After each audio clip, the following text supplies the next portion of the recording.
స్తుతులు నాయనా, స్తుతులు దేవా, స్తుతులు రాజా. హల్లెలూయా, హల్లెలూయా, హల్లెలూయా, హల్లెలూయా, హల్లెలూయా, హల్లెలూయా, హల్లెలూయా, హల్లెలూయా. స్తోత్రము, స్తోత్రము, స్తోత్రము, స్తోత్రము. స్తోత్రం, స్తోత్రం, స్తోత్రం, స్తోత్రం, స్తోత్రం, స్తోత్రం, స్తోత్రం. దేవా స్తోత్రము నాయనా, స్తోత్రం, స్తోత్రం, స్తోత్రం, స్తోత్రం. ఏక మనస్సుతో దేవుని స్తుతిద్దాం. దేవా స్తోత్రము నాయనా, స్తోత్రం, స్తోత్రం, స్తోత్రం, స్తోత్రం, స్తోత్రం, స్తోత్రం. నిమ్ము తేజరిల్లుము అని నన్ను ఉత్తేజపరచిన నా యేసయ్యా. నిమ్ము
సన్నిధిలో నిలిపి నాయన మా భాగ్యము తండ్రి. అయ్యా మా జీవితాలకు అదే ధన్యతను అయ్యా అయ్యా అయ్యా నిత్యము మీ సన్నిధిలో నిలిచి ఉండే కృపను దాచి దేవా మా జీవితాలు నాయన ఈ లోక ధన్యుడి కానీ జ్ఞానము కానీ నాయన అయ్యా మమ్మల్ని గొప్ప చేయలేవు కానీ తండ్రి. అయ్యా ఈ సన్నిధిలో నిలిచి అయ్యా చిరకాలము అయ్యా ఈ సన్నిధిలో ఉండే భాగ్యాన్ని కలిగించేయండి. మా జీవితాలను సరిచేయండి అయ్యా. లోకంలో పాల్గొనగా అయ్యా మీ సన్నిధిలో ఆదుకొని కృపను దయచేయండి. మా యొక్క ప్రార్థన మా యొక్క విన్నపాలను మీ సన్నిధికి చేర్చుకోండి అయ్యా. ఈ లోకమైన నాయన వైద్యం శరీరం వరకే కానీ ఉదయాలను కట్టువాడు హృదయ బాధను మార్పువాడు నువ్వే తండ్రి. దేవా అయ్యా మీ నామంలో మా హృదయానికి స్వస్థత కలుగును గాక నాయన. మా మనస్సుల నెమ్మదితో నివసించును గాక అయ్యా. మీ మీద ఆశ కలిగి ఉండను గాక అయ్యా. మా యొక్క నాయన స్థితి మార్చబడును గాక అయ్యా. మా యొక్క జీవితాలు మార్చబడును గాక. మీలో నాయన నిలిచే భాగ్యము మాకు కలుగును గాక అయ్యా. ఎప్పుడు నువ్వు ఎన్నడూ తప్పిపోక మీలో నుండి మండు గట్టి స్థిరపరచబడును గాక. దేవా సహాయం చేయండి. దేవం ధర్మం చక్రాలంతటి మీ అధ్యక్షుడిని మీ పరిశుద్ధాత్మని ఇచ్చారు. ఘనమైన ఆరాధన ఘనంగా జరిగించమని సహాయం చేయండి అయ్యా. మీ సేవకుడు నిలబడిన మాటలతో అయ్యా అయ్యా అనేకమైన మాటలతో సంఘాలతో అయ్యా మీరు మాట్లాడుతున్నారు. ప్రతి మాట మా జీవితాలు మార్చబడి ఇంకా ఫలభరితంగా అనేక మందికి ఆశీర్వాదకరంగా అయ్యా మీ సన్నిధిలో ఆయన మీకు మహిమకరంగా సంఘ బిడ్డలందరూ ఆయన ఫలించినట్లు సహాయం చేయాలి. మీ మాటల చేత బలపరచుకుని సహాయం చేయాలి. పరిశుద్ధుడు ప్రేమ తండ్రి నజరుని స్నామంలో పాదాలు పట్టుకుని బ్రతిగా అడిగి వేడుకొని పొందుకున్నాను తండ్రి.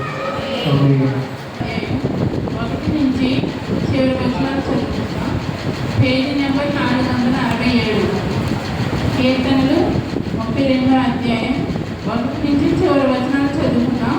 Page number 467. తన అతిక్రమములకు పరిహారము నొందినవాడు తన పాపములకు ప్రాయశ్చిత్తము నొందినవాడు ధన్యుడు. యెహోవా చేత నిర్దోషి అని ఎంచబడినవాడు ఆత్మలో కపటము లేనివాడు ధన్యుడు. నేను మౌనినై ఉండగా దినమంతయు నేను చేసిన